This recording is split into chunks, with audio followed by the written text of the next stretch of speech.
Thanks, Stan. Hello, my name is Aylin. I'm the CTO and co-founder of Runecast, together with Stan and the other fellows which are back at the booth.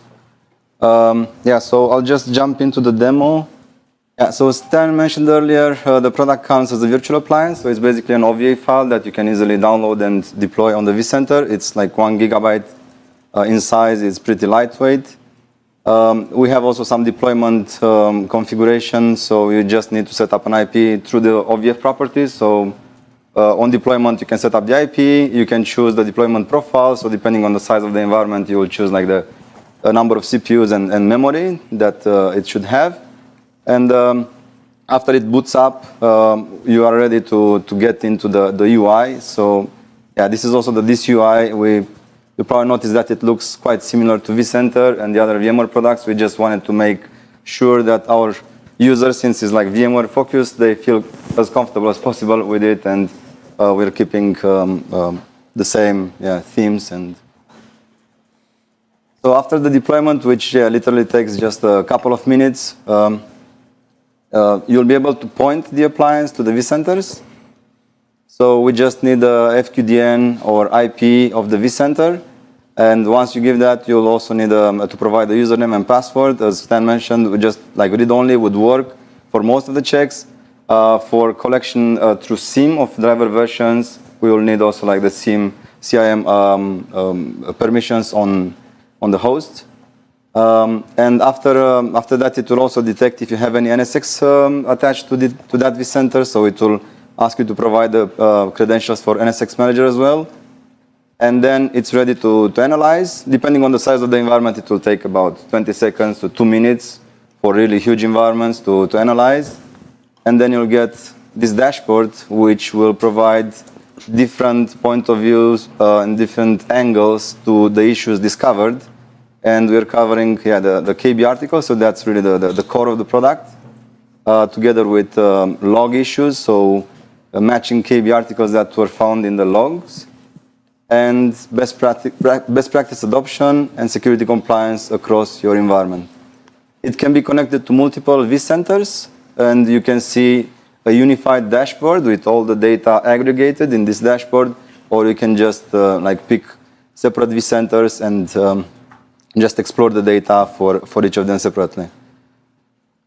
Just to emphasize a bit also on the numbers that Stan was mentioning, so for a really huge environment, it will be like millions of checks that we're performing. But for this, just that we have 2 clusters here and 5 hosts, it performed 25,000 checks in about 10 seconds. So jumping to the issues.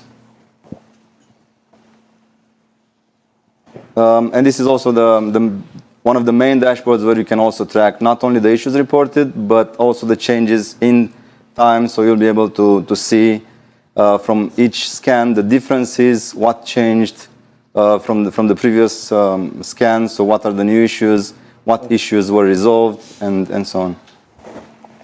This requires the administrator to take action against some feedback that they're receiving out of it. Mm-hmm. Does it do any action on its own proactively? No, it doesn't do any action. And we are quite cautious of that, also due to our background in IBM. Sure. Because with huge enterprise environments, just like fix it now button will not be able to, there is change management process. Unfix it. Yeah. I think that's important, but I also think that like other tools, it might be an option to offer some proactive fixing or a gradation of that. Exactly. That's one of the things we have on the roadmap to aggregate some of the similar issues or some issues that can be solved with one action, and then generate either a Power CLI script or just guide the admin on how to. And certainly a rollback. Yeah. In some cases, rollback may not work because there will not be any technical possibility to roll back. Maybe your action locked you out, so you can't even roll back. Also conceivable. Yeah. Ask me how I know.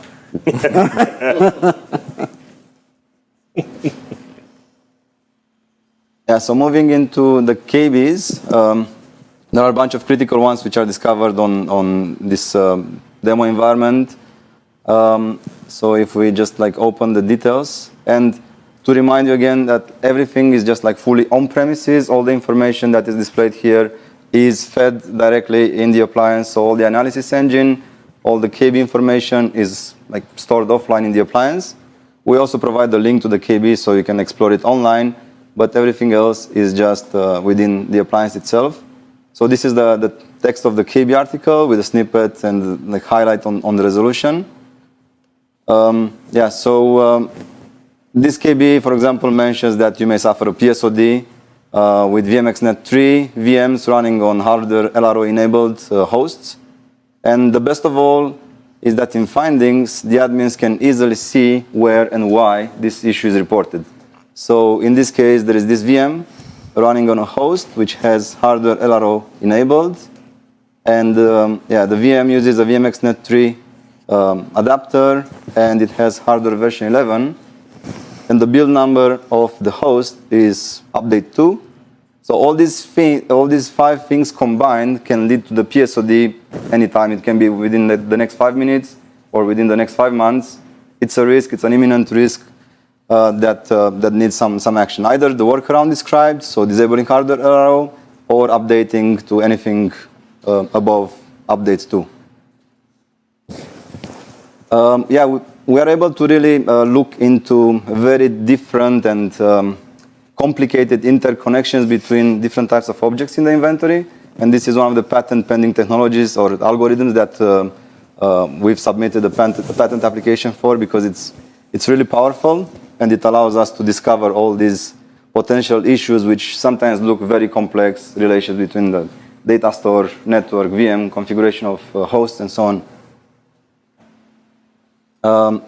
We're also providing best practices, because this analysis engine and the knowledge automation engine can be actually pointed to any other source of information. So in this case, we're pointing it to the PDF guides that VMware has. So we're pointing it to the NSXV guides and also to the vSphere guides.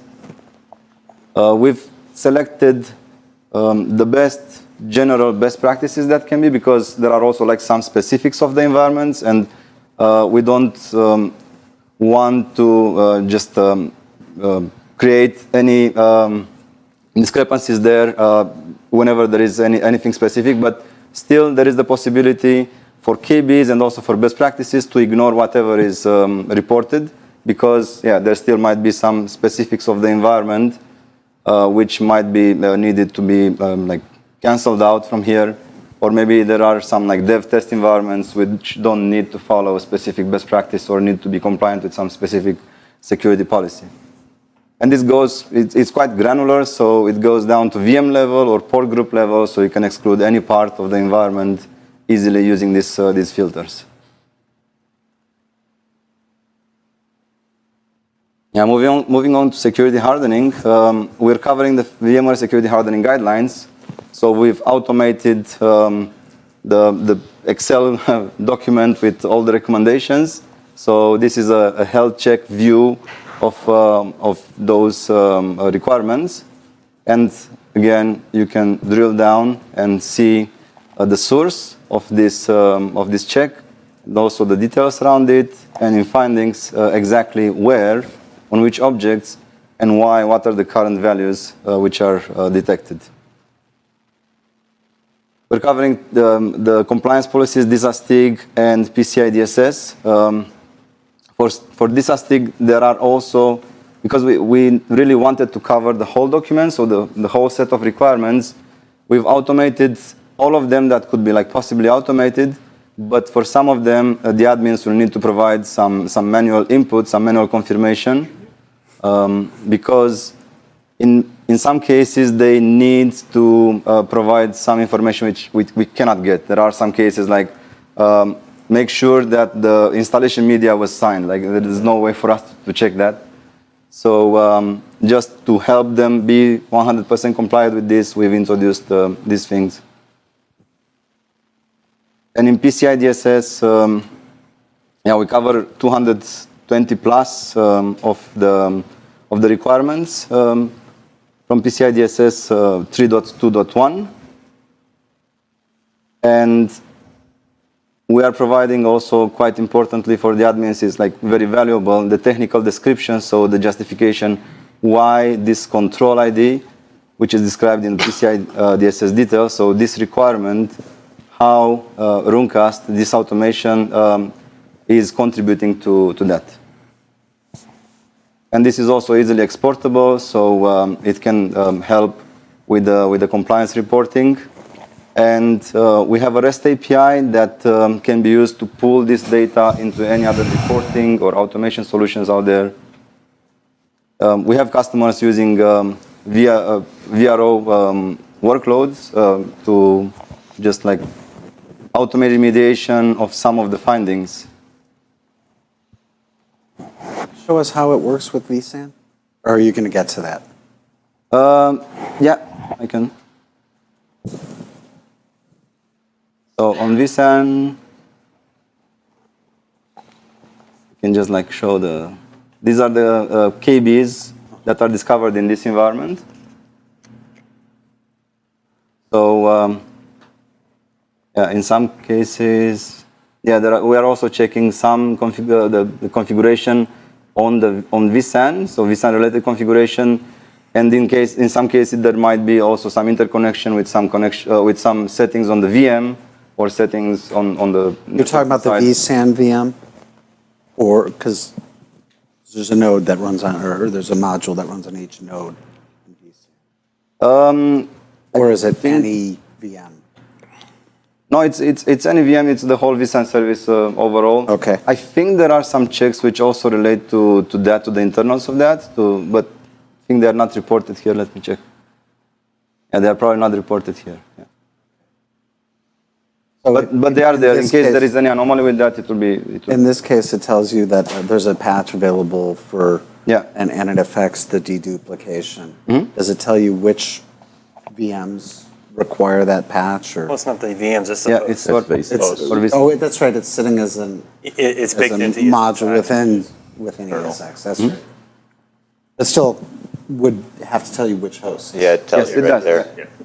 Good. So there is these three hosts. Yeah. In cluster 01 under this vCenter. Correct. And you can see the version and also the build number. You can hit an ignore button. I see that kind of over there. Okay, so that's, well, there's this, it's not an example of a false positive, but you have a way to filter not only on, your development environment, I think, but also on a per KB or a per alert basis. Exactly. Warned off a particular KB. That's right. Can you unignore? Yes. So all the filters that are created, all the filters are visible here, so you can edit them, like enable, disable, all of them, delete.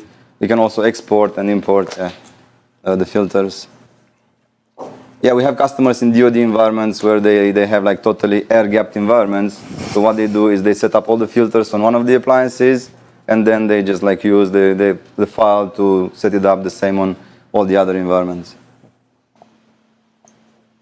And on log analysis, because when we started, we were just focusing on the configuration KBs for VMware. But then the more we were parsing them, we realized that so many of them actually mention patterns that you can find in the log files. So there are many KBs which mention that if you have some specific entry in your VM kernel log file or in the hostd file, you may suffer an issue. So this is the reactive side of using the KBs as source, because what we've seen in the configuration KBs, this is like totally proactive. We are notifying you before the issue happens that you have the conditions for it to occur. But in log analysis, we are identifying issues that are currently happening in the environment and match KB articles. So that's quite easy to set up. We provide an automated way. Of course, this requires host config privilege in order to set it up. But it can all be done from here. And what it will do, it will just add the IP of this appliance as an additional syslog collector, so it will not mess up with existing logging solutions. If you're using LoginSight or Splunk, it will just add this additional target. And if firewall is not open, it will open it, and it will also refresh the service, the syslog service in order for it to start. And once it does that in real time, it will discover any log entries that match KB articles. So these are the ones that are discovered in our environment. And again, you will see the log, the KB article. And in findings, you'll be able to see exactly the log entries and the hosts which are generating this. So this is a very easy way on how to actually focus on the current issues without having to go through hundreds of dashboards, because with this we are not competing with LoginSight. We love that product, it's really cool, but with LoginSight you really need to know what you're looking for. So with this we are covering known issues which are documented by VMware by providing this way on identifying them without even you having to look for them. Do you do anything with like upgrade preparation? Like customers get confused if they're running like 4x and need to get to 6.7. You know, like how to get there. Do you do anything like that? Yes, since we have access to all the KBs from VMware, there are obviously these like major ones about how to upgrade from 6.5 to 6.7. But there is also the product interoperability matrix. So what we're working now on, the guys in Brno back home are working on what if scenarios.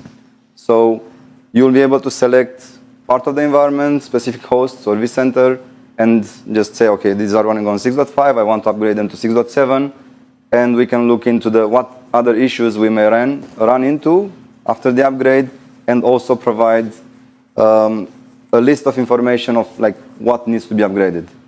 And if there are any other components like tied into that, if they are matching the product interoperability matrix, if they Also So hardware. even if it's outside the products like vSphere, NSX, and vSAN that you specialize in, if they're running, say, vSphere application and SRM, will it at least kind of help with the upgrade path of that? Because that's an extremely delicate operation. Right? And hardware as well, like processor and compatibilities and things like Yeah, we're looking at also the ACL, so the hardware compatibility list. How about do you have any ability to troubleshoot things like linked vCenters, multi-site vCenter configurations, like replication statuses, stuff like that? Yes, we can definitely tap into that data. We collect it. If there is any KB written by VMware which covers some configuration issues with that, it will be discovered. Like if there's an old vCenter in a multi-site config that isn't there Yes, anymore. there is a like best that. practice which says that you should have it like consistent, so that Right. will be like caught. Yeah. Yeah. And on coming back to log analysis, since we are tapping into the logs to match them with the existing knowledge base articles, we've also developed a log inspector, which is extremely useful in case you want to troubleshoot like storage issues or any. You will see that we use here just like some patterns, so we'll be able to catch everything that is a failure in the environment. So everything that is reported as a failure, you'll be able to see it here, and we are just extracting we call them like the predicates of what was discovered. So in case there are any issues, again, it's a quite easy way on how to troubleshoot some of the issues there. So we have these like predefined dashboards that will look into errors, failures, storage-related issues. So this is pretty useful to look at storage-related issues, because then you can like focus on any spikes, and you can drill down into the log data as well. You can see like different SCSI commands and so on. And this is just an add-on, since we are getting the logs, so we decided to just like provide some additional help for the admins. As I was mentioning earlier, we have a REST API that can be used easily to tap into all the data that is discovered with Runecast Analyzer.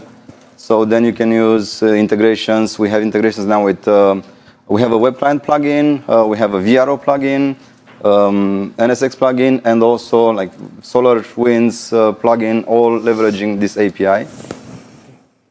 So I can also demo you quickly the web client plugin, which works for the Flash version and the HTML5 as well. It's also certified with VMware. So yeah, whatever inventory object you'll be clicking on, we are adding this tab here with the reported issues for this object.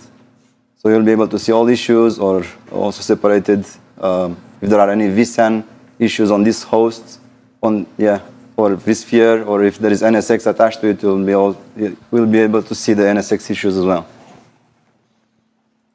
Do you add any alarms in? The alarms from vCenter? I think there are some best practices, but we don't tap into the alarm data. So you can't like notify on, No, not yet. Okay.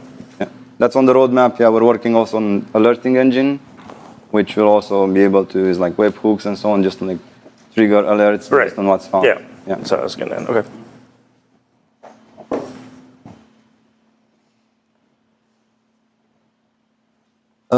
Another view quite similar to the web client plugin, which achieves the same, is the inventory view. So you'll be able to drill down in the inventory and just like focus on issues which are on the specific hosts there.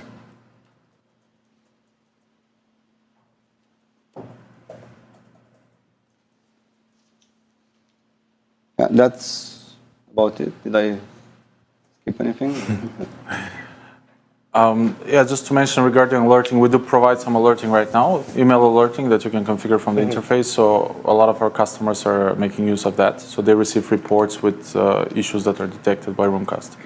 And the report show you what's changed day to day. Say I don't make changes in my environment, but all of a sudden there's a new KB. Next morning, is it going to alert me, hey, there's this new one? Yeah. Like that. Right now, what we do is we send the report of all current issues, so it doesn't differentiate between what appeared since the last scan. Since we have the historical data we just introduced last week, what we're going to do next is in the reports it will also differentiate. These are new. These are appeared at certain time.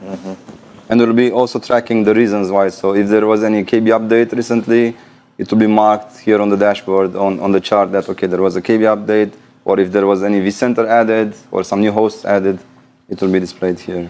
Because there will be obviously some spikes there, so we just want to like clarify why the spike was there. Exactly, yeah. Do you have a demo license available for this? Yes. You can actually register on the website and download the OVA. It will go into trial mode, so there will be a 14-day trial activated, which will display only about 1/3 of the issues, so the others will be grayed out. But you'll be able to see like 1/3 of the issues. And we provide the NFR licenses for vExperts as well. Better. Would we? Yeah. I'd be interested in that. All right. How often does it pull from the RC central repository? Is that daily? Yes, it's daily. It's configured to pull daily. We are releasing updates. We have a regular schedule of like 2 weeks. But whenever there is something new and critical from VMware, we just like publish it almost immediately as soon as we can. So that was also the case with L1TF. So within hours after VMware published the KB with L1TF, we prepared the update and we pushed it out. Like in less than 24 hours, it was already there.